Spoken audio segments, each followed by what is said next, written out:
गणेशाय नमः। ओं भगवते वासुदेवाय नमः। आज एमिति जड़े भक्तों विषय जानिबा जहाँको नाम प्रत्येक ओडिया घर में परिचित। जन्म 1487 मसीह 500 वर्ष तले कर रचना आज ओडियांक घरे ओडियांक मनरे बंची रही। जेते दिन पर्यंत यही संसार रही निश्चय एभली शास्त्र बंची रही निसंदेह। भागवत महापुराण मूल रचयिता हेउछंती वेदव्यास। वेदव्यास संस्कृत भाषा रे प्रथमे यह रचना करथिले एवं परवर्ती अवस्था आम भारत में जिते भी राज्य अच्छी केवल ओडिया जातिर मौड़मणि बा जड़े श्रद्धेय व्यक्ति थिले जे तांको अवदान रे ओडिया महापुराण रचना कर जाइछन्ति। आमे शास्त्र ठारू बहुत दूर रहीछु फल आमर नैतिक अधपतन दिनक दिन ह्रास पाउछि एवं एहा द्वारा शास्त्रर कौन क्षति हेउना। शास्त्र काली भी थिला आज भी अच्छी आउ काली भी रहिबो किंतु एहाठू दूरे रहिबा द्वारा आमर ही नैतिक अधपतन देखा देछि। एभली जहाँको महिमा कथा आमे वर्तमान आलोचना करुछन्ति से आउ केही नुहंती अति बड़ी जगन्नाथ दास जी कि निज माँकर इच्छा को पूरण करने एते बड़ भागवत महापुराण रचना करथिले। भागवत महापुराण पुराण कहले पृथ्वीर सृष्टि ठारू आरंभ करी वर्तमान एवं भविष्यत रे जहाँ जहाँ घटना हेबाकू जाउछि ताहारकू पद्यांतर हिसाब रे बा नवाक्षरी छंद 9टी अक्षर छंद ने आरंभ शेष पर्यंत ताहाकू रचना करछन्ति। तो सही भली पुण्यात्मा धर्मात्मा विषय आज आम आलोचना करबा जे तांकर जीवन काल किपरि थिला। तो आसंतु अति बड़ी जगन्नाथ दास विषय आज आम जानिबा। पंचदश शताब्दी रे पुरी जिल्लार कपिलेश्वरपुर शासन में बास करुले पुराण पंडा श्री भगवान दास। से तांकर कौलिक वृत्ति को अवलंबन करी श्री जगन्नाथ मंदिर रे पुराण पाठ करुले। तांकर धर्मपत्नी को नाम थिला पद्मावती। गृहस्था श्रमी होइथिले सुधा पूर्वजन्मर कौनसी कर्मफल हेतु सेमानकर कोल दीर्घदिन पर्यंत रिक्त बा खाली रहिथिला। वंश रक्षा पाई सेमाने नाना उपाय करी मध्य विफल हेले। शेष में श्री जगन्नाथ निकट में संतानटी प्रार्थना कले। हुए तो यह प्रभु श्री जगन्नाथ कौनसी विधान हो पारे जे गुणहीन अनेक संतान अपेक्षा गोटे वंश उज्ज्वलकारी जगत उद्धारक पुत्र देवाक से चाहूले। तेणु सेमानंक गुहारी शुणिले प्रभु जगन्नाथ।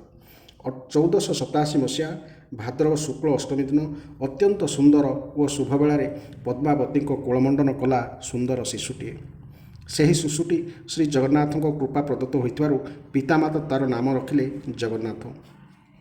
पिता भगवान दास बालक जगन्नाथ 4 वर्ष बयस कर्णबोध और 8 वर्ष बयस उपनयन संस्कार संपन्न करदेले। बालक जगन्नाथ विद्या अध्ययन क्षेत्र में खूब शीघ्र उन्नति करगले। से अत्यंत मेधावी धीर शांत और विवेकशील थिले।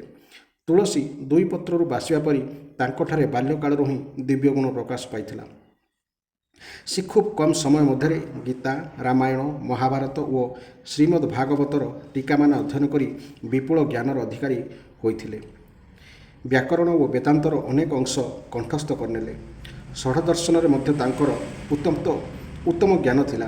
तांकु मात्र 12 वर्ष होइथा बेले पिता तांकर विवाह करने को उद्यम कले। मात्र तांकठारे आध्यात्मिक चेतनार स्वाभाविक उन्मेष होइथिबा हेतु सांसारिक कार्यर निरर्थकता को तांकु खूब शीघ्र अनुभव हो जाइथिला। तेणु से विवाह प्रस्ताव को प्रत्याख्यान करदेले। साधारणतः पितामाता मनरे पुत्रर विवाह और निजर वंश रक्षा अधिक आग्रह थाए।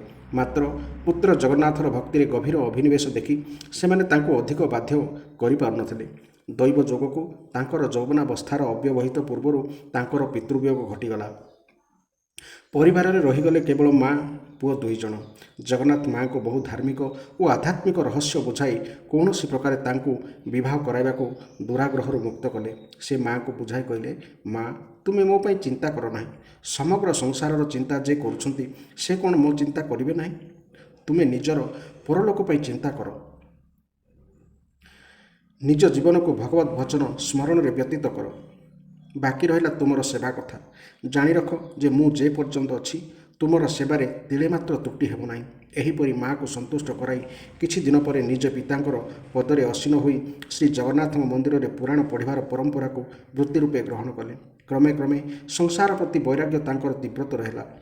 ମାତ୍ର ମାତୃ ସେବାକୁ ସେ ବୈରାଗ୍ୟ ପଥର ପ୍ରତିବନ୍ଧକ ବୋଲି କେବେ ବି ଭାବିନଥିଲେ। ମାଙ୍କର ସେବା ସହିତ ନିଜ ଜୀବନକୁ ଭଗବତ ଆରାଧନାମୟ କରି ସେ ଆଗେଇ ଚାଲିଲେ ପରମାର୍ଥିକ ପଥରେ। ଭଗବତ ବିଶ୍ୱାସ ଓ ଭକ୍ତି ହିଁ ଥିଲା ତାଙ୍କର ପାଥେୟ। ସମ୍ଭବତଃ ପିତାଙ୍କ ଦେହାନ୍ତ ହେବା ପରେ ସେ ଜଗନ୍ନାଥ ସେହି କାର୍ଯ୍ୟ ସମ୍ଭାଳିବା ପୂର୍ବରୁ ଅନ୍ୟ କେହି ପୁରାଣ ପଣ୍ଡା କିଛି କାଳ ପୁରାଣ ଶୁଣାଉଥିଲେ। ସେ କାଳରେ ସଂସ୍କୃତରେ ରଚିତ ପୁରାଣ ଶାସ୍ତ୍ର ଆଦି ବିଷୟରେ ଜ୍ଞାନ ଲାଭ କରିବା କେବଳ ସଂସ୍କୃତଜ୍ଞ ବିଦ୍ୱାନ ଓ ପୁରାଣ ପଣ୍ଡାଙ୍କ ମୁଖ ନିଃସୃତ ବାର୍ତ୍ତା ଚର୍ଚ୍ଚା ବ୍ୟତୀତ ଅନ୍ୟତ୍ର ଦୁର୍ଲଭ ଥିଲା। ଏହି ଦୃଷ୍ଟିରୁ ଜିଜ୍ଞାସୁ ଶ୍ରୋତାଗଣକୁ ଯଥା ସମୟରେ ଶ୍ରୀମନ୍ଦିରରେ ଉପସ୍ଥିତ ହୋଇ ବକ୍ତାଙ୍କୁ ମୁଖରୁ ଶାସ୍ତ୍ର ଆଦି ଶ୍ରବଣ କରିବାକୁ ପଡ଼ୁଥିଲା। ବିଳମ୍ବ ହୋଇଗଲେ ସେହି ପ୍ରସଙ୍ଗ ହାତଛଡ଼ା ହୋଇଯାଉଥିଲା। ଥରେ ଜଗନ୍ନାଥ ଦାସଙ୍କ ମା କାର୍ତ୍ତିକ ହବିଷ ସମୟରେ ଭାଗବତ ଶ୍ରବଣ କରୁଥାନ୍ତି। କୌଣସି ଏକ ପ୍ରକରଣରୁ ବୁଝି ନ ପାରି ସେ ପ୍ରସଙ୍ଗକୁ ସ୍ପଷ୍ଟ କରିବା ନିମିତ୍ତ ବକ୍ତାକୁ ନିବେଦନ କଲେ। ମାତ୍ର ବକ୍ତା ଅଭିମାନବଶତଃ ତାଙ୍କୁ ଜଣେ ମୂଢ଼ ନାରୀ ବୋଲି କହି କେଇପଦ ତିରସ୍କାରପୂର୍ଣ୍ଣ ଭକ୍ତି ଉକ୍ତି ଶୁଣାଇଦେଲେ। ଭୂତପୂର୍ବ ପୁରାଣ ପଣ୍ଡାଙ୍କ ପତ୍ନୀ ପଦ୍ମାବତୀଙ୍କ ହୃଦୟକୁ ତାଙ୍କର ସେହି କଟୁବାକ୍ୟ ଆନ୍ଦୋଳିତ କଲା।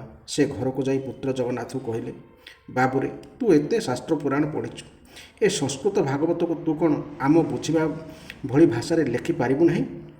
ଏତକ କାମ ଯଦି ତୁ କରିଦେଇ ପାରନ୍ତୁ ତେବେ ଆମେ ଆଉ ସେ ପୁରାଣ ପଣ୍ଡାଙ୍କ ମୁହଁକୁ ଚାହିଁ ବସନ୍ତୁ ନାହିଁ। ମାଙ୍କର ଇଚ୍ଛା ସତେ ଯେପରି ସମଗ୍ର ଉତ୍କଳର ସାଧାରଣ ନରନାରୀଙ୍କ ଅନ୍ତର୍ହୃଦୟର ନିବେଦନ ରୂପେ ପ୍ରତିଧ୍ୱନିତ ହେଲା ଜଗନ୍ନାଥ ଦାସଙ୍କ କର୍ଣ୍ଣକୁହରରେ। ଏଣେ ମାନବ ଜୀବନର ପରମ ଲକ୍ଷ୍ୟ ପ୍ରାପ୍ତି ନିମିତ୍ତ ପ୍ରଭୁଙ୍କଠାରୁ କିଛି ନିର୍ଦ୍ଦେଶ ପାଇବାକୁ ପ୍ରବଳରୁ ପ୍ରବଳତର ହେଉଥାଏ ତାଙ୍କର ଅଭିପ୍ସା। କ'ଣ କଲେ, କେଉଁ ସାଧନା କଲେ, କିପରି କଲେ ସେ ପ୍ରଭୁଙ୍କୁ ଶୀଘ୍ର ପାଇପାରିବେ ତାହା ତାଙ୍କ ହୃଦୟ ଅହର୍ନିଶି ଉଙ୍କି ମାରୁଥାଏ। ନିଶି ଦିବସ ପ୍ରଭୁଙ୍କ ବିନା ବ୍ୟାକୁଳ ହେଉଥାନ୍ତି। ପ୍ରଭୁଙ୍କ ଦର୍ଶନ ପାଇବାକୁ ମନ ଉତ୍ସୁକ ହେଉଥାଏ। ଥରେ ରାତିରେ ବିଛଣାକୁ ଗଲେ ଭକ୍ତ ଜଗନ୍ନାଥ ଦାସ ବିରହ ବ୍ୟାକୁଳତାରେ ଆଖିକୁ ନିଦ ଆସୁନଥାଏ। ମନରେ ଏକମାତ୍ର ଚିନ୍ତା, ସେ ପ୍ରଭୁଙ୍କ ଅନୁଗ୍ରହ କିପରି ପ୍ରାପ୍ତ ହେବେ। ଶୋଇ ରହି ଏହିପରି ପ୍ରଭୁଙ୍କୁ ସ୍ମରଣ କରୁଥାନ୍ତି। ନେତ୍ର କୋଣରୁ ଝରୁଥାଏ ଅବାରିତ ଅଶ୍ରୁତ ଅବିଚ୍ଛିନ୍ନ ଧାରା। ଅଶ୍ରୁର ସେହି ନୀରବ ଶୀତଳ ଧାରା ଗଣ୍ଡସ୍ଥଳକୁ ପ୍ଲାବିତ କରି ତକିଆକୁ ମଧ୍ୟ ଆର୍ଦ୍ର କରିଦେଉଥାଏ। ହୃଦୟର ଅବ୍ୟକ୍ତ ଭାଷା ଓ ଆବେଗପୂର୍ଣ୍ଣ ଭାବରେ ମନେ ମନେ ପ୍ରାର୍ଥନା କରି କହୁଥାନ୍ତି, ହେ ପ୍ରଭୁ, ତୁମେ ତ ସମସ୍ତଙ୍କର ଅନ୍ତରରେ ବିଦ୍ୟମାନ। ମୋର ଅନ୍ତର କଥା ତୁମେ କ'ଣ ଜାଣ ନାହିଁ? ତୁମକୁ ମୁଁ କ'ଣ ବା ଜଣାଇବି? ମୋର ଏକମାତ୍ର ଚିନ୍ତା ତୁମେ। ମୁଁ ତୁମର ଦାସ। ମୋର ଜୀବନରେ ପରମ ଗତି ମଧ୍ୟ ତୁମେ। ପ୍ରଭୁ, ମୁଁ ଏ କର୍ମଜଞ୍ଜାଳର ପଥଭ୍ରାନ୍ତ ହୋଇଯାଇଛି। କେଉଁ ସାଧନା କଲେ ତୁମେ ଖୁସି ହେବ ଓ ମୁଁ କିଛି ଜାଣିପାରୁନାହିଁ। କେବଳ ଏତିକି କୃପା କର। ତୁମ ଶ୍ରୀମୁଖରେ ମୋତେ କିଛି ଆଦେଶ ଦିଅ। ମୋତେ ମୋ ଜୀବନ ବିଷୟରେ କିଛି ଦିଗ୍ଦର୍ଶନ ଦିଅ। ଏହିପରି ପ୍ରାର୍ଥନା କରୁ କରୁ କେତେବେଳେ ତାଙ୍କୁ ନିଦ୍ରା ଆସିଯାଇଛି। ପ୍ରଭୁ ଭକ୍ତର ସତ୍ ପ୍ରାର୍ଥନା ସତ୍ ଉଦ୍ଦେଶ୍ୟକୁ କେବେ ଉପେକ୍ଷା କରିପାରନ୍ତି ନାହିଁ। ଅସତ୍ ବସ୍ତୁ କାମନା କରି କେହି ଭଗବାନଙ୍କୁ ପ୍ରାର୍ଥନା କଲେ ଭଗବାନ ସେଥିରେ ଯଦି ତାର ହିତ ହେବା ଦେଖନ୍ତି ତେବେ ତାହା ପୂରଣ କରନ୍ତି, ନଚେତ୍ ସେହି ପ୍ରାର୍ଥନାକୁ ପୂରଣ କରନ୍ତି ନାହିଁ। କାରଣ ସେ ଜୀବର ପ୍ରକୃତ ହିତୈଷୀ।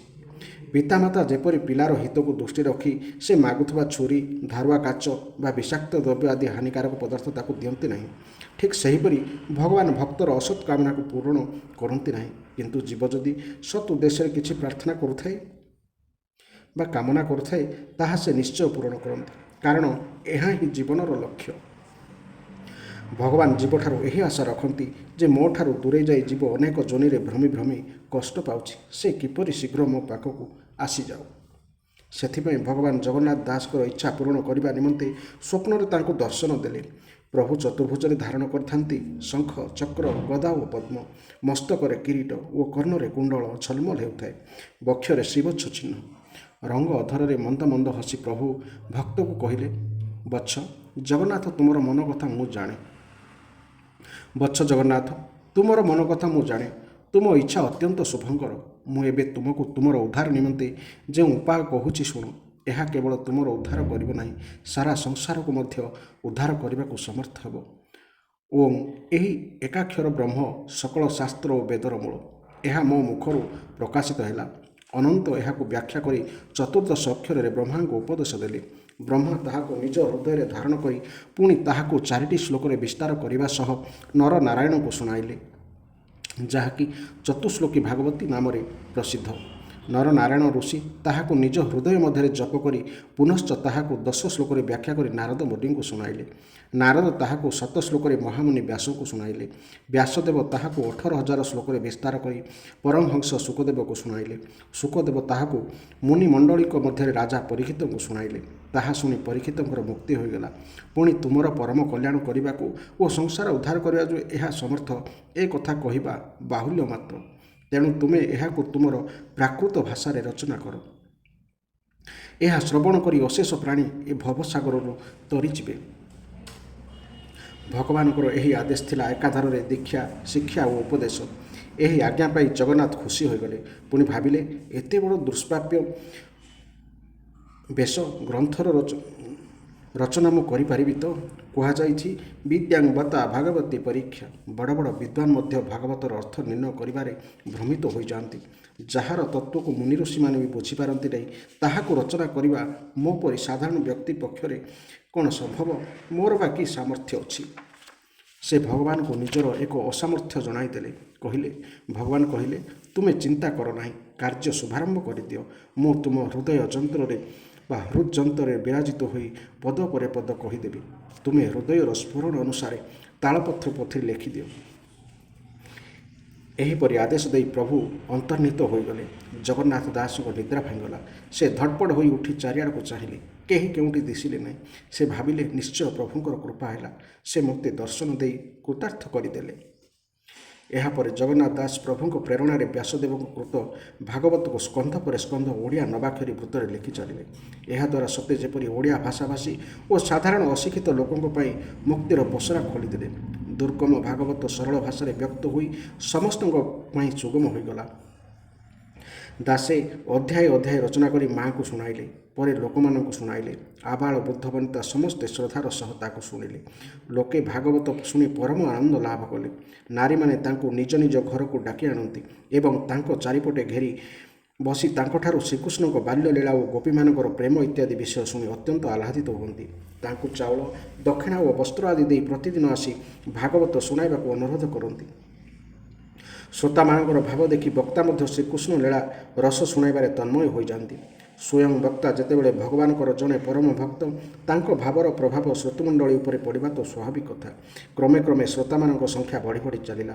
ତାଙ୍କ ଭାଗବତର ମହିମା ରୂପ ସୌରଭ ଚତୁର୍ଦ୍ଦି କରି ବ୍ୟାପିବାକୁ ଲାଗିଲା। ସମାଜର ଖଳ, ଈର୍ଷ୍ୟାଳୁ ଓ ଦୁଷ୍ଟ ପ୍ରକୃତିର ଲୋକଙ୍କ ସଂଖ୍ୟା କିଛି କମ୍ ନୁହେଁ। ପରଶ୍ରୀ କାତରତା, ଈର୍ଷ୍ୟା ଓ ଅନ୍ୟର ଦୋଷ ଦର୍ଶନ ହିଁ ଏଭଳି ଲୋକଙ୍କର ପରମ ପୁରୁଷାର୍ଥ। ନିଜକୁ କ୍ଷତି ସହିବାକୁ ପଡ଼ିଲେ ମଧ୍ୟ ଅନ୍ୟକୁ ଗର୍ତ୍ତରେ ଠେଲିଦେବାକୁ ସେମାନେ ଆଦୌ ପଶ୍ଚାତପଦ ହୁଅନ୍ତି ନାହିଁ। ସେମାନଙ୍କୁ ଏହି ସୌରଭ ଦୁର୍ଗନ୍ଧ ପରି ମନେ ହେଲା। ସେମାନେ ତ ମାଛି ପରି ସର୍ବଦା ଦୁର୍ଗନ୍ଧ ଓ ପଚାସଢ଼ା ପଦାର୍ଥକୁ ଭଲ ପାଆନ୍ତି। ଗୁଣରେ ଦୋଷ ଦେଖିବା ସେମାନଙ୍କର ସହଜାତ ସ୍ୱଭାବ। କୌଣସି ଭଲ କଥାକୁ ମନ୍ଦ ଅର୍ଥ ବାହାର କରିବାକୁ ସେମାନେ ସତେ ଯେପରି ଶତଜିହ୍ୱା ହୋଇଯାଆନ୍ତି। ସେମାନେ ନିଜର ପାପ ପଙ୍କିଳ ଜୀବନକୁ ପବିତ୍ର ଆତ୍ମାଙ୍କ ଜୀବନର ସହ ତୁଳନା କରନ୍ତି। ନିଜର କଳୁଷିତ ବିଚାରଧାରା, ଘୃଣିତ ବାସନାକୁ ମହାତ୍ମାଙ୍କ ଉପରେ ଅଜାଡ଼ି ପକାଇବା ସଙ୍ଗେ ସଙ୍ଗେ ନିଜର ତୁଚ୍ଛ ବିଚାର ରୂପୀ ତରାଜୁରେ ତାଙ୍କୁ ତଉଡ଼ି ନିଜର ନିର୍ଣ୍ଣୟ ଶୁଣାଇବା ପାଇଲେ ବିଚାରପତି ପାଲଟି ଯାଆନ୍ତି। ସେମାନେ ନିଜେ କାମ ବାସନାରେ ଜର୍ଜରିତ ହୋଇ ନିଶି ଦିବସ କାମିନୀର ଦାସତ୍ୱ କରିବାରେ ଲାଗିଥାନ୍ତି, ଅଥଚ ସ୍ୱୟଂ କାମ ବିଜୟୀ ଶିବଙ୍କୁ ମଧ୍ୟ କାମାସକ୍ତ କହିବାକୁ ଦ୍ୱିଧାବୋଧ କରନ୍ତି ନାହିଁ। ପୁଣି ମହାତ୍ମା ବ୍ରହ୍ମଚାରୀ ଜଗନ୍ନାଥ ଦାସ ବା ସେଥିରୁ କିପରି ବାଦ ପଡ଼ନ୍ତି? ସେମାନେ ତାଙ୍କ ନାମରେ କୁଚ୍ଛାରଟନା କରିବାକୁ ଲାଗିଲେ। କେତେକ ସଂସ୍କୃତ ଅଭିମାନୀ ବିଦ୍ୱାନ ତାଙ୍କ ଭାଗବତକୁ ଟେଲି ଭାଗବତ କହି ଉପହାସ କଲେ। ସେହି ଖଳ ଲୋକମାନେ ରାଜା ପ୍ରତାପ ରୁଦ୍ରଙ୍କ ଆଗରେ ଅଭିଯୋଗ କଲେ, ମଣିମା, ଆଜିକାଲି ଜଗନ୍ନାଥ ଦାସ ଗୋଟିଏ ନୂଆ ମହାତ୍ମା ହୋଇ ବାହାରିଛି। ସେ ନାରୀମାନଙ୍କୁ ଭ୍ରଷ୍ଟ କଲାଣି। କ'ଣ ଗୋଟିଏ ଭାଗବତ ଲେଖୁଛି ଯେ ସମସ୍ତଙ୍କୁ ବୁଲି ବୁଲି ଶୁଣାଉଛି। ଚିତା ତିଳକ କରି ବେକରେ ତୁଳସୀ ମାଳା ପକାଇ ବ୍ରହ୍ମଚାରୀ ବେଶ ହୋଇଛି ସିନା, ହେଲେ ପକ୍କା ଭଣ୍ଡଟାଏ। କାଖରେ ପୋଥିପତ୍ର ବିଡ଼ାଏ ଜାକି ଚାରିଆଡ଼େ ବୁଲୁଛି। ଯେଉଁଠି ସ୍ତ୍ରୀ ଲୋକମାନଙ୍କ ମେଳ ଦେଖୁଛି ସେଠାକୁ ଯାଇ ବଡ଼ ଭାବଭଙ୍ଗୀ ଦେଖାଇ ନିଜେ ରଚନା କରିଥିବା ସେହି ଗୀତ ବୋଲୁଛି। ତାର ଗୀତରେ ମୋହିତ ହୋଇ ସେମାନେ ତା ପାଲରେ ପଡ଼ି ଯାଉଛନ୍ତି। ସେମାନେ ନିଜ ନିଜ ସ୍ୱାମୀଙ୍କର ଯେତିକି ସେବା ନ କରନ୍ତି ତାହାଠାରୁ ଅଧିକ ତାର ସେବା କରୁଛନ୍ତି। ସ୍ତ୍ରୀ ଲୋକମାନେ ତ ତାଠାରୁ ଗୀତ ଶୁଣିବାକୁ ପାଗଳ ପରି ହେଉଛନ୍ତି। ଆଉ ସେ ଯୁବକ ଓ ବ୍ରହ୍ମଚାରୀ ହୋଇ ମଧ୍ୟ ସେହିମାନଙ୍କୁ ଶୁଣାଇବାକୁ ସୁଖ ପାଉଛି। ଏହିପରି ଯଦି କିଛି ଦିନ ଚାଲିବ, ଜାଣନ୍ତୁ ନାରୀଙ୍କର ମାନ ମର୍ଯ୍ୟାଦା ବୋଲି ଆଉ କିଛି ରହିବ ନାହିଁ। ଆମ କଥାରେ ଯଦି ବିଶ୍ୱାସ ନ ହେଉଛି ଆପଣ ଗୁପ୍ତଚର ପଠାଇ ଏହାର ସତ୍ୟାସତ୍ୟ ପରୀକ୍ଷା କରିପାରନ୍ତି। ରାଜା ଏ କଥା ଶୁଣି କ୍ରୋଧରେ ନିଆବାଣ ହୋଇଗଲେ। ସେ ତତ୍କ୍ଷଣାତ୍ ଦୂତଙ୍କୁ ପଠାଇଦେଲେ। ଦୂତମାନେ ଜଗନ୍ନାଥ ଦାସଙ୍କୁ ଧରି ଆଣି ରାଜାଙ୍କ ସମ୍ମୁଖରେ ଉପସ୍ଥିତ କରାଇଲେ। ରାଜା ତାଙ୍କୁ ପଚାରିଲେ, କୁହ ବ୍ରହ୍ମଚାରୀ, ତୁମେ ସାଧୁଙ୍କ ଭେକ ଧରିଛ ଅଥଚ ନାରୀଙ୍କ ମେଳରେ ବସି ଗୀତ ଶୁଣାଉଛ କାହିଁକି?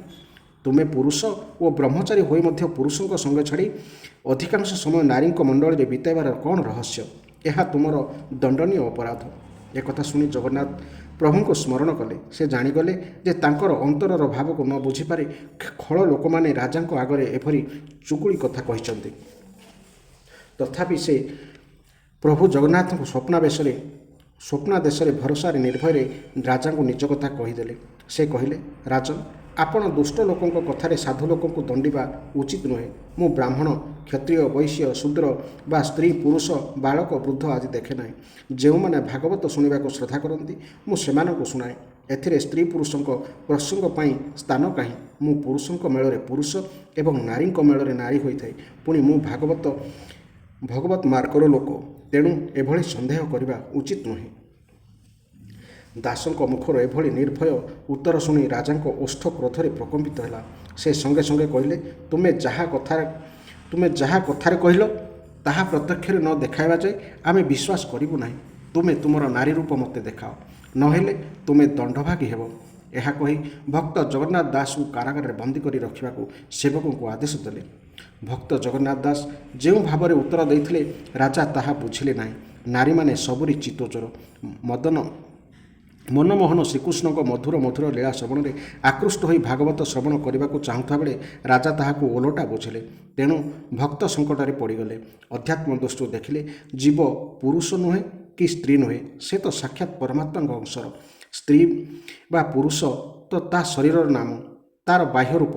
ଯିଏ ଏ ଜନ୍ମରେ ସ୍ତ୍ରୀ ହୋଇଛି ସେ ଯେ କେଉଁ ଜନ୍ମରେ ପୁରୁଷ ନଥିଲା କି ପର ଜନ୍ମରେ ପୁରୁଷ ନ ହେବ ଏପରି ତ କିଛି ନିୟମ ନାହିଁ। କେବଳ ଦେହ ଦୃଷ୍ଟିରୁ ଭେଦ। କିନ୍ତୁ ଯେଉଁ ମହାତ୍ମା ନିଜ ପ୍ରକୃତ ସ୍ୱରୂପକୁ ଚିହ୍ନି ଦେହଭାବକୁ ଅତୀତ ହୋଇ ସାରିଛନ୍ତି ତାଙ୍କ ଦୃଷ୍ଟିରେ ସ୍ତ୍ରୀ ପୁରୁଷ ଭେଦର କୌଣସି ବିଶେଷ ମହତ୍ତ୍ୱ ନଥାଏ। ଦେବକନ୍ୟାମାନେ ସ୍ନାନ କରୁଥିବା ବେଳେ ସେହି ରାସ୍ତାରେ ପରମହଂସ ଶ୍ରୀ ଶୁକଦେବ ଗଲେ। ମାତ୍ର ସେମାନେ ତାଙ୍କୁ ଦେଖି ସଂକୋଚ କରିନଥିଲେ କି ନିଜ ନିଜର ବସ୍ତ୍ର ପରିଧାନ କରିନଥିଲେ, କାରଣ ଶ୍ରୀ ଶୁକଦେବଙ୍କ ଦୃଷ୍ଟିରେ ସ୍ତ୍ରୀ ପୁରୁଷର ଭେଦ ନଥିଲା। ସେ ସର୍ବଦା ଆତ୍ମ ସ୍ୱରୂପରେ ସ୍ଥିତ ରହୁଥିଲେ। ମାତ୍ର ଏଠି ଜଗନ୍ନାଥ ଦାସଙ୍କ ଆଧ୍ୟାତ୍ମ ପ୍ରଧାନ ଭକ୍ତିକୁ ରାଜା ସାଧାରଣ ଲୌକିକ ଅର୍ଥରେ ବୁଝିଲେ। ଅବଶ୍ୟ ସାମାଜିକ ମର୍ଯ୍ୟାଦା ଦୃଷ୍ଟିରୁ ରାଜାଙ୍କ କହିବା ଯୁକ୍ତିଯୁକ୍ତ, କିନ୍ତୁ ଯେଉଁଠି ବକ୍ତା ଭଗବାନଙ୍କର ଭକ୍ତି ଭାବରେ ପୂର୍ଣ୍ଣ ରୂପେ ଭାବିତ, କୃତ୍ରିମତାର ଲେଶମାତ୍ର ଚିହ୍ନ ନାହିଁ କି ଲୋକମାନଙ୍କର ମନୋରଞ୍ଜନ କରିବାର ଭାବ ନାହିଁ, କେବଳ ଜୀବକୁ ତାର ପରମ ପ୍ରିୟତମ ଭଗବାନଙ୍କ ସଙ୍ଗେ ଯୁକ୍ତ କରିବାର ବିଶୁଦ୍ଧ ଭାବନା ରହିଛି, ସେଠି ସ୍ତ୍ରୀ ପୁରୁଷ ନିର୍ବିଶେଷରେ ସମସ୍ତେ ସେହି ପରମ ପୁରୁଷ ପରମାତ୍ମାଙ୍କ ସଙ୍ଗେ ମିଳିତ ହେବାକୁ ପ୍ରଚେଷ୍ଟା କରିବା କେବଳ ଉଚିତ ନୁହେଁ, ପରମ ଆବଶ୍ୟକ ମଧ୍ୟ। ଏହା ଜୀବର ଅଧିକାର। ସେ କ୍ଷେତ୍ରରେ ଦେହ ଦୃଷ୍ଟିକୁ ଅନ୍ତରାୟ କରି ଠିଆ କରାଇଲେ ଜୀବ ତାର ଲକ୍ଷ୍ୟରୁ ବଞ୍ଚିତ ହୋଇଯିବ। ସେ ଯାହା ହେଉ ରାଜା ପ୍ରତାପରୁଦ୍ର କିନ୍ତୁ ତାଙ୍କୁ ନାରୀବେଶ ନ ଦେଖାଇବା ପର୍ଯ୍ୟନ୍ତ କାରାରୁଦ୍ଧ କରି ରଖିଲେ। ଭକ୍ତର ଆଉ ସାହା ଭରସା କିଏ ଅଛି? ଏକା ଭଗବାନଙ୍କ ଛଡ଼ା ସେ ତାର ସୁଖ ଦୁଃଖ ଆଉ କାହାକୁ କହିବ? ଭକ୍ତ ଜଗନ୍ନାଥ ଦାସ ସ୍ମରଣ କଲେ ସେହି କର୍ତ୍ତୁଂ ଅନ୍ୟଥା କର୍ତ୍ତୁଂ ସମର୍ଥ ଈଶ୍ୱରଙ୍କୁ। ବନ୍ଦୀ ଗୃହରେ ବସି ପ୍ରଭୁଙ୍କୁ ପ୍ରାର୍ଥନା କରି କହିଲେ, ହେ ଆର୍ତ୍ତତ୍ରାଣ ପ୍ରଭୁ, ତୁମରି ଆଦେଶରେ ମୁଁ ଏ କାର୍ଯ୍ୟ ଆରମ୍ଭ କଲି, ଅଥଚ ତାକୁ ପ୍ରଚାର କରୁ କରୁ ଏ ଦଣ୍ଡ ମୋତେ ମିଳିଲା। ତୁମେ ଯେପରି ମୋତେ ଏତେ ବଡ଼ ମାର୍ଗ ଦେଖାଇଥିଲ ସେହିପରି ଏ ସଙ୍କଟରୁ ମଧ୍ୟ ଉଦ୍ଧାର କର। ତୁମେ ଦ୍ରୌପଦୀ, ଗଜେନ୍ଦ୍ର, ମୃଗୁଣୀର ଆର୍ତ୍ତ ନିବେଦନ ଶୁଣି ସେମାନଙ୍କୁ ବିପଦରୁ ଉଦ୍ଧାର କରିଥିଲ। ଏବେ ଏ ରାଜଦଣ୍ଡରୁ ମୋତେ ରକ୍ଷା କର। ତୁମେ ସର୍ବସମର୍ଥ। ଏପରି ଲୀଳା କର ଯେପରି ମୋର ଏ ପୁରୁଷ ରୂପ ଯାଇ ନାରୀ ରୂପ ହୋଇଯିବ। ଏ ଅବୁଝା ରାଜାଙ୍କ ମୁଖରେ କାଳି ଲାଗିବ। ଏ ଖଳ ଲୋକ ମଧ୍ୟ ଲାଜରେ ସଢ଼ିବେ। ତୁମେ ସାଧୁ ରକ୍ଷଣର ବାନା ଉଡ଼ାଉଛ, ତେଣୁ ସତ୍ୟର ମହିମା ଉଜାଗର କର, ନଚେତ୍ ମୋର ମରଣ ନିଶ୍ଚିତ। ମୋର ମରଣ ତୁମକୁ ହିଁ ଲାଗିବ। ଆଉ ତୁମେ ତୁମ ଭକ୍ତକୁ ରକ୍ଷା କରିନପାରିଲ ବୋଲି ତୁମ ନାମରେ କଳଙ୍କ ମଧ୍ୟ ଲାଗିବ। ତେଣୁ ଏହି କଥାକୁ ବିଚାର କରି ଯାହା ଚାହୁଁଛ ସେଇଆ କର। ଏହିପରି ପ୍ରାର୍ଥନା କରି ଦାସେ ପ୍ରଭୁଙ୍କ ଭରସାରେ ନିଶ୍ଚିନ୍ତ ହୋଇ ଶୋଇ ରହିଗଲେ। ତେଣେ ପ୍ରଭୁ ଭକ୍ତର କଷଣ ସହିପାରିଲେ ନାହିଁ। ସେ ଭକ୍ତକୁ ସ୍ୱପ୍ନରେ ଦର୍ଶନ ଦେଇ କହିଲେ, ବତ୍ସ ଜଗନ୍ନାଥ, ମୁଁ ଥାଉଁ ଥାଉଁ ତୁମେ କାହିଁକି ଚିନ୍ତା କରୁଛ? ତୁମର ରାଜା କିଛି କରିବ ନାହିଁ। ସେ ତୁମର ପାଦ ତଳେ ପଡ଼ି କ୍ଷମା ମାଗିବ। ତୁମେ ଯାହା ଚାହୁଁଛ ତାହା ହିଁ ହେବ। ମୋ କୃପାର ତୁମର ନାରୀ ରୂପ ଅବଶ୍ୟ ହେବ। ଚିନ୍ତା କର ନାହିଁ। ଏତିକି କହି ପ୍ରଭୁ ତାଙ୍କର ପାଦପଦ୍ମ ଜଗନ୍ନାଥ ଦାସଙ୍କ ଦେହରେ ଛୁଆଇ ଦେଲେ ଓ ତତ୍କ୍ଷଣାତ୍ ଅନ୍ତର୍ନିହିତ ହୋଇଗଲେ।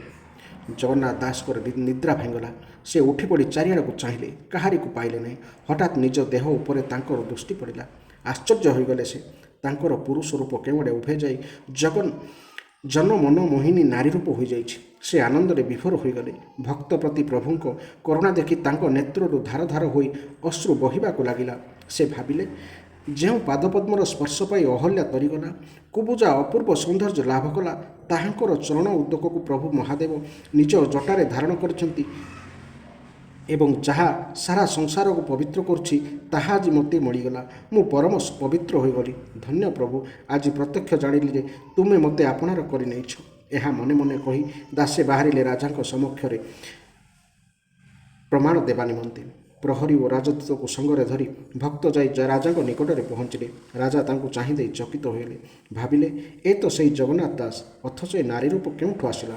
ପୁରୁଷ ରୂପ କୁଆଡ଼େ ଗଲା? ଏତେ ସୁନ୍ଦର ମନମୋହିନୀ ରୂପ, ଋଷିମୁନିଙ୍କ ତପ ଭଙ୍ଗ ହୋଇଯିବ। ଏହା ଭଗବାନଙ୍କର କୌଣସି ମାୟା ନୁହେଁ ତ? ରାଜାଙ୍କ ମନରେ ପୁଣି ସୃଷ୍ଟି ହେଲା ବିକଳ୍ପ ଭାବନା। ନା ନା, ଏ ନିଶ୍ଚୟ କପଟ କରୁଛି ମୋ ଆଗରେ, କେବଳ ଦଣ୍ଡ ଭୟରେ। ଉପରେ ଉପରେ ନଟଙ୍କ ପରି ନାରୀ ବେଶ ହୋଇଛି। ଏହା ଭାବି ସେ କହିଲେ, ମୁଁ ଏ ବେଶରେ ବିଶ୍ୱାସ କରେ ନାହିଁ। ନାରୀଙ୍କ ଲକ୍ଷଣ ପ୍ରତ୍ୟକ୍ଷ ଦେଖାଅ। ଦାସେ ଭାବିଲେ, ଆଉ ଲାଜ ସରମ ରଖି ପ୍ରଭୁଙ୍କ କୃପାର ଅବମାନନା କରିବା ଉଚିତ ହେବ ନାହିଁ। ପ୍ରଭୁଙ୍କ ବିଧାନକୁ ଦେଖି ସେ ମୃଦୁ ମୃଦୁ ହସି କହିଲେ, ରାଜନ, ଏତେ କରି ସୁଦ୍ଧା ତୁମର ବିଶ୍ୱାସ ହେଉନାହିଁ। ଆଉ କେମିତି ତୁମେ ବିଶ୍ୱାସ କରିବ? ଠିକ୍ ଅଛି, ଯାହା ପ୍ରଭୁଙ୍କ ଇଚ୍ଛା। ଏତିକି କହି ଦାସେ ପ୍ରଭୁଙ୍କୁ ସ୍ମରଣ କରି ନିଜର ଗୋପନୀୟ ବସ୍ତ୍ର ଆବୃତ ଅଙ୍ଗକୁ କିଞ୍ଚିତ୍ ଅନାବୃତ କରିଦେଲେ। ରାଜା ସ୍ୱଚକ୍ଷୁରେ ନାରୀଙ୍କ ଅଙ୍ଗ ଓ ମାସିକ ଧର୍ମ ଦେଖି ଆଶ୍ଚର୍ଯ୍ୟାନ୍ୱିତ ହୋଇଗଲେ। ସଭାରେ ଉପସ୍ଥିତ ସମସ୍ତ ବ୍ୟକ୍ତି ନିଜ ଆଖି ଏ ଘଟଣା ଦେଖିଲେ। ଭୟରେ ସମସ୍ତେ ଏକ ସ୍ୱରରେ ରାଜାଙ୍କୁ କହିଲେ, ମହାରାଜ, ଏହାକୁ ଛାଡ଼ି ଦିଅନ୍ତୁ। ଏ ଭଗବାନଙ୍କର ଏକାନ୍ତ ଭକ୍ତ। ଏହା ନିଶ୍ଚୟ ଭଗବାନଙ୍କର ଲୀଳା। ଭକ୍ତ ବତ୍ସଳ ଭଗବାନ ତାଙ୍କ ଭକ୍ତର ମାନ ରଖିବାକୁ ଏ ଲୀଳା କରିଛନ୍ତି। ଏହାଙ୍କର ଅପମାନ କରିବା ଦୋଷରୁ ଆମ ସମସ୍ତଙ୍କର ସର୍ବନାଶ ହୋଇଯିବ। ରାଜା ତତ୍କ୍ଷଣାତ୍ ଆସନରୁ ଉଠି ଆସି ଭକ୍ତଙ୍କର ହାତ ଧରି କ୍ଷମା ମାଗିଲେ। ନାନା ସମ୍ଭାରରେ ତାଙ୍କର ପାଦ ପୂଜା କଲେ, ବସ୍ତ୍ର ଆଦି ଦେଇ ତାଙ୍କୁ ସମ୍ମାନିତ କଲେ ଏବଂ ତାଙ୍କୁ ଭାଗବତ ଗାୟନ କରିବାକୁ ସହର୍ଷ ଅନୁମତି ଦେବା ସଙ୍ଗେ ସଙ୍ଗେ ନିଜର ଅପରାଧ ମାର୍ଜନା ନିମନ୍ତେ ତାଙ୍କ ଶ୍ରୀମୁଖରୁ ସ୍ୱୟଂ ଭାଗବତ ଶ୍ରବଣ କରିବାକୁ ସାଦରେ ଅନୁରୋଧ କଲେ। ସାଧୁଙ୍କ ହୃଦୟ ଅତ୍ୟନ୍ତ କୋମଳ। ସେ ଅନ୍ୟର କାତର ଭାବନା ଦେଖି ନିଜ ପ୍ରତି ହୋଇଥିବା ଅପରାଧକୁ ସହଜରେ ଭୁଲିଯାଆନ୍ତି। ଜଗନ୍ନାଥ ଦାସ ଗଜପତି ରାଜାଙ୍କର ଅନୁରୋଧ ସ୍ୱୀକାର କଲେ ଏବଂ ଭଗବାନଙ୍କ କୃପାରେ ଅଭିଭୂତ ହୋଇଗଲେ। ଏହାପରେ ସେ ଭଗବାନଙ୍କୁ ସ୍ମରଣ କରି ସ୍ନାନ କରିବାକୁ ଗଲେ ଏବଂ ଜଳରେ ପଶି ବୁଡ଼ ପକାଇବା ମାତ୍ରେ ତାଙ୍କର ସ୍ତ୍ରୀ ରୂପ ଅଦୃଶ୍ୟ ହୋଇ ପୁନଃ ପୂର୍ବର ପୁରୁଷ ରୂପ ପ୍ରାପ୍ତ ହେଲା। ସେ ସ୍ନାନାଦି ସାରି ପବିତ୍ର ହୋଇ ରାଜାଙ୍କ ଦରବାରରେ ନିଜ ରଚିତ ଓଡ଼ିଆ ନବାକ୍ଷରୀ ଭାଗବତ ଗାୟନ କଲେ। ରାଜା ତାହା ଶ୍ରବଣ କରି ନିଜ ଜୀବନ ଧନ୍ୟ କଲେ ଏବଂ ଭାଗବତ ଶ୍ରବଣ ଶେଷରେ ଭକ୍ତ ଶ୍ରୀ ଜଗନ୍ନାଥ ଦାସଙ୍କୁ ଅନେକ ବସ୍ତ୍ର ଆଭୂଷଣ ଦେଇ ସମ୍ମାନିତ କଲେ। ଏହି ଘଟଣା ପରେ ଗଜପତି ରାଜା ପ୍ରତାପରୁଦ୍ରଦେବ ତାଙ୍କର ମହିମା ବୁଝିଗଲେ। ସେ ତାଙ୍କୁ ନାରୀ ସ୍ୱରୂପ ବୁଝି ନିଜର ରାଣୀ ଗୌରୀ ଦେବୀଙ୍କୁ ଦୀକ୍ଷା ପ୍ରଦାନ କରିବାକୁ ଅନୁରୋଧ କଲେ ଏବଂ ତାଙ୍କର ମନ ରଖି ଦାସୀ ରାଣୀଙ୍କୁ ଦୀକ୍ଷା ଦେଲେ। ରାଣୀଙ୍କ ସାମୟିକ ଅବସ୍ଥାନ ପାଇଁ ନିର୍ମିତ ଭବନଟିକୁ ରାଜା ଜଗନ୍ନାଥ ଦାସଙ୍କ ଅବସ୍ଥାନ ପାଇଁ ଅର୍ପଣ କଲେ। ସେ ସେଠାରେ କିଛି କାଳ ବ୍ୟତୀତ କରିଥିଲେ। ତାହା ଆଜି ବଡ଼ ଓଡ଼ିଆ ମଠ ରୂପେ ପ୍ରସିଦ୍ଧ ହୋଇଛି। ସେ ସେଠାରେ କିଛି କାଳ ବ୍ୟତୀତ କରିଥିଲେ। ତାହା ଆଜି ବଡ଼ ଓଡ଼ିଆ ମଠ ରୂପେ ପ୍ରସିଦ୍ଧ ହୋଇଛି। ନିରପରାଧ ସାଧୁଙ୍କ ବିରୁଦ୍ଧରେ ଅଭିଯୋଗ କରିଥିବା ଖଚୁଆ ଓ ଚୁଗୁଲିଖୋର ଲୋକମାନଙ୍କୁ ରାଜା କଠୋର ଦଣ୍ଡ ଦେଲେ। ଇତିମଧ୍ୟରେ ଭକ୍ତ ଜଗନ୍ନାଥ ଦାସଙ୍କ ବଟ ଗଣେଶଙ୍କ ପାଖରେ ବସି ପ୍ରତ୍ୟହ ଭାଗବତ ଶୁଣାଇବାର ଅନୁମତି ଯାଇଥାନ୍ତି ରାଜାଙ୍କଠାରୁ। ବହୁ ଲୋକ ସେଠାରେ ରୁଣ୍ଡ ହୋଇ ବ୍ୟାସଦେବଙ୍କ ଭାଗବତର ଅର୍ଥ ନିଜ ଭାଷାରେ ପୁଣି ସରଳ ଓ ସହଜ ବୋଧଗମ୍ୟ ସୁଲଳିତ ପଦାବଳୀ ମାଧ୍ୟମରେ ଶ୍ରବଣ କରି ପ୍ରଭୁଙ୍କ କୃପା ଅନୁଭବ କରୁଥାନ୍ତି। ପ୍ରତିଦିନ ଯଥା ସମୟରେ ଏହି କାର୍ଯ୍ୟକ୍ରମ ଚାଲିଥାଏ। ଥରେ ବଙ୍ଗ ଦେଶରୁ ଆସିଥିବା ଶ୍ରୀମାନ ଚୈତନ୍ୟ ମହାପ୍ରଭୁ ସଶିଷ୍ୟ ଶ୍ରୀମନ୍ଦିର ଦର୍ଶନକୁ ଆସିଥିବା ବେଳେ ଦେଖିଲେ ଭକ୍ତ ଜଗନ୍ନାଥ ଦାସ ଭଟ୍ଟ ଗଣେଶଙ୍କ ନିକଟରେ ବସି ଭାଗବତ ଶୁଣାଉଛନ୍ତି। ତାଙ୍କର ଉଜ୍ଜଳ ମୁଖମଣ୍ଡଳ ଏକ ଅଦ୍ଭୁତ ଦୀପ୍ତିରେ ଜାଜୁଲ୍ୟମାନ। ମୁଖର ଭାବଭଙ୍ଗୀରୁ ତାଙ୍କର ଅକୃତ୍ରିମ ତନ୍ମୟତା ସ୍ପଷ୍ଟ ଝଲସି ଉଠୁଛି। ଭାଗବତର ଭାବ ମହାସିନ୍ଧୁରେ ନିମଜ୍ଜିତ ହୋଇ ସେ ସରଳ ଭାଷାରେ ଭାଗବତ ଅତି ସୁନ୍ଦର ଭାବରେ ଶୁଣାଉଛନ୍ତି। ଶ୍ରୀମନ୍ ମହାପ୍ରଭୁ ତାଙ୍କର ଜ୍ଞାନ, ପାଣ୍ଡିତ୍ୟ, ଧର୍ମଧାରଣା, ଭାଗବତ ରଚନାଶୈଳୀ ସର୍ବୋପରି ଭକ୍ତିଭାବ ଦେଖି ମୁଗ୍ଧ ହୋଇଗଲେ। ଶେଷରେ ସେ ଏତେ ଭାବବିହ୍ୱଳ ହୋଇଗଲେ ଯେ ନିଜକୁ ଆଉ ସମ୍ଭାଳି ପାରିଲେ ନାହିଁ। ତତ୍କ୍ଷଣାତ୍ ଭକ୍ତ କବିଙ୍କ ନିକଟକୁ ଚାଲିଯାଇ ତାଙ୍କୁ ସହର୍ଷ ଆଲିଙ୍ଗନ କରି ଆତ୍ମବିଭୋର ହୋଇଗଲେ।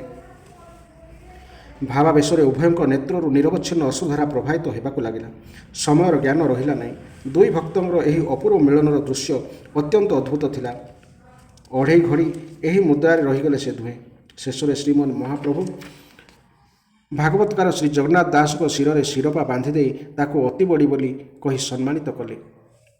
ଏହାପରେ ଜଗନ୍ନାଥ ଦାସଙ୍କୁ ଶ୍ରୀଚୈତନ୍ୟ ମହାପ୍ରଭୁଙ୍କ ସାନ୍ନିଧ୍ୟ ମିଳିଗଲା। ଉଭୟଙ୍କ ମଧ୍ୟରେ ବେଳେବେଳେ ଅନ୍ତରଙ୍ଗ ଆଳାପ ଚାଲେ।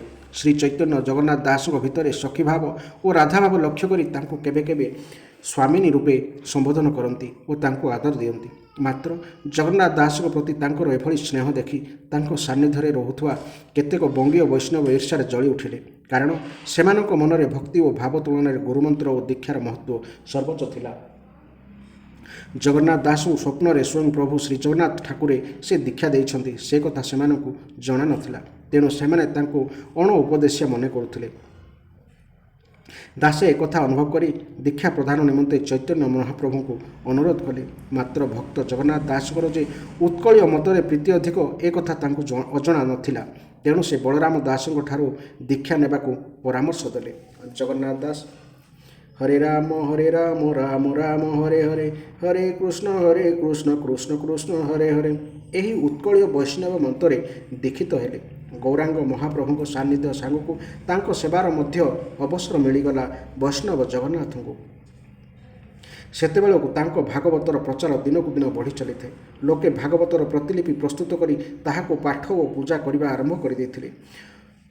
କଳି ପାବନାବତାର ଶ୍ରୀମନ୍ ଚୈତନ୍ୟ ମହାପ୍ରଭୁ, ଭକ୍ତ ବଳରାମ ଦାସ ପ୍ରଭୃତି ପଞ୍ଚସଖାଙ୍କର ଭକ୍ତି ପ୍ରଭାବରେ ଓଡ଼ିଶାରେ ଧର୍ମଚେତନା ଅଧିକରୁ ଅଧିକ ବିସ୍ତାରିତ ହେବାକୁ ଲାଗିଥାଏ। ଲୋକେ ଭାଗବତର ପୋଥିକୁ ବାସୁଦେବଙ୍କର ସାକ୍ଷାତ ବିଗ୍ରହ ତୁଲ୍ୟ ମନେ କରୁଥାନ୍ତି। କେବେ କେବେ ପ୍ରାକୃତିକ ବିପର୍ଯ୍ୟୟ ଅମଙ୍ଗଳ ନାଶ ପାଇଁ ଲୋକେ ସେହି ଭାଗବତ ପୋଥିକୁ ଆସ୍ଥାନରେ ରଖି ତାହାର ଚତୁଃପାର୍ଶ୍ୱରେ ମଣ୍ଡଳାକାରରେ ବୁଲି ନାମ ସଂକୀର୍ତ୍ତନ କରନ୍ତି। ଏଥିରେ ଶ୍ରୀ ଗୌରାଙ୍ଗ ମହାପ୍ରଭୁ ଜଗନ୍ନାଥ ଦାସଙ୍କ ସମେତ ପଞ୍ଚସଖାକୁ ଆମନ୍ତ୍ରିତ କରାଯାଏ। ଅନେକ ସାଧୁ ବୈଷ୍ଣବ ଭକ୍ତମାନଙ୍କର ସମାଗମରେ ଗଗନ ପବନ ମୁଖରିତ ହୋଇଉଠେ। ସର୍ବତ୍ର ଭକ୍ତିର ତରଙ୍ଗ ଖେଳିଯାଏ। ଜଗନ୍ନାଥ ଦାସ କେବଳ ଏତିକିରେ ତାଙ୍କର ଲେଖନୀକୁ ବିଶ୍ରାମ ଦେଇନଥିଲେ। ସେ ଭକ୍ତିମୟ ସାଧନାରେ ମଗ୍ନ ରହି ବହି ଲେଖି ଚାଲିଲେ। ଉଭୟ ଓଡ଼ିଆ ଓ ସଂସ୍କୃତରେ ଅନେକ ଭକ୍ତିଭାବ ବିସ୍ତାରକ ଗ୍ରନ୍ଥ।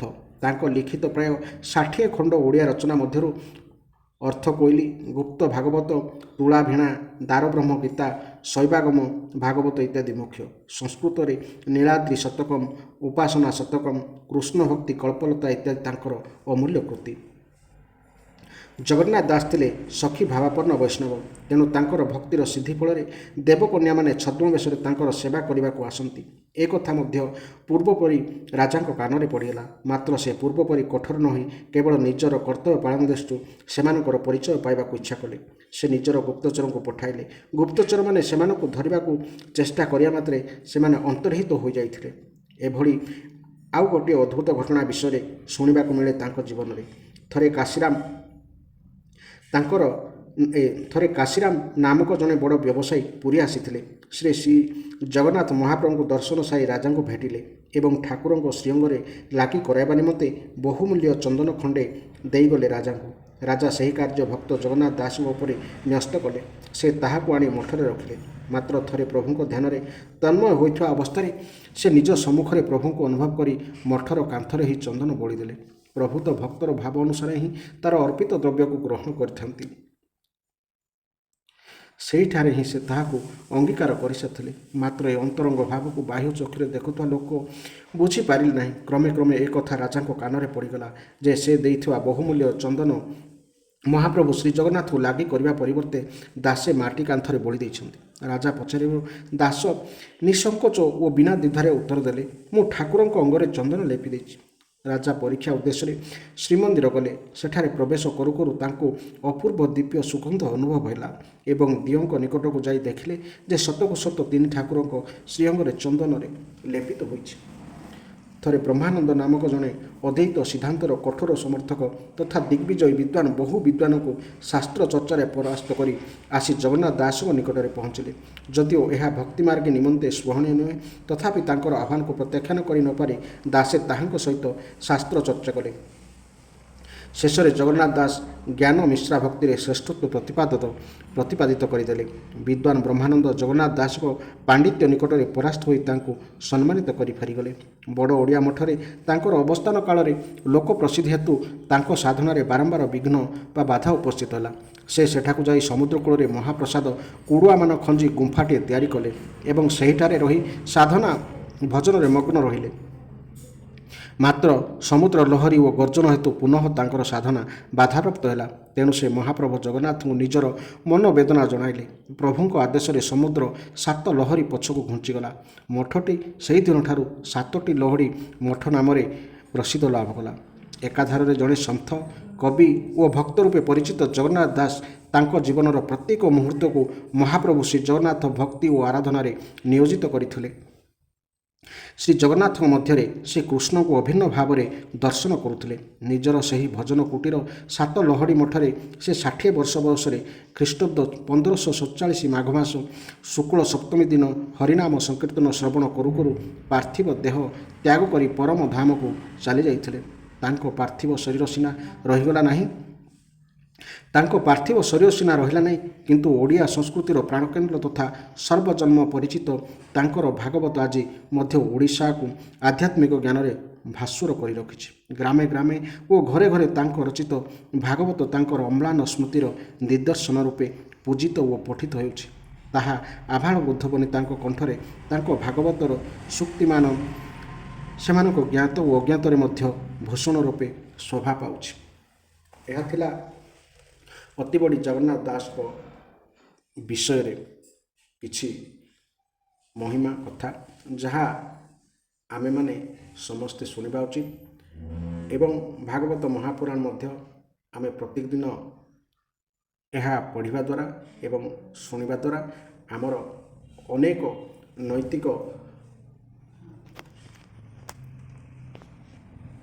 ନୈତିକ ଚରିତ୍ର ଉନ୍ନତି ହୁଏ ଏବଂ ଯିଏ ଏହାକୁ ଶ୍ରବଣ କରେ ଏବଂ ଯିଏ ଏହାକୁ ପଠନ କରେ ଉଭୟ ତରିଯାଆନ୍ତି ବା ମୋକ୍ଷ ପ୍ରାପ୍ତି ହୁଅନ୍ତି। ଶାସ୍ତ୍ର ଅଧ୍ୟୟନ ଭାଗ୍ୟରେ ଥିଲେ ମିଳେ। ଜୟ ଜଗନ୍ନାଥ, ଜୟ ଜଗନ୍ନାଥ, ଜୟ ଜଗନ୍ନାଥ।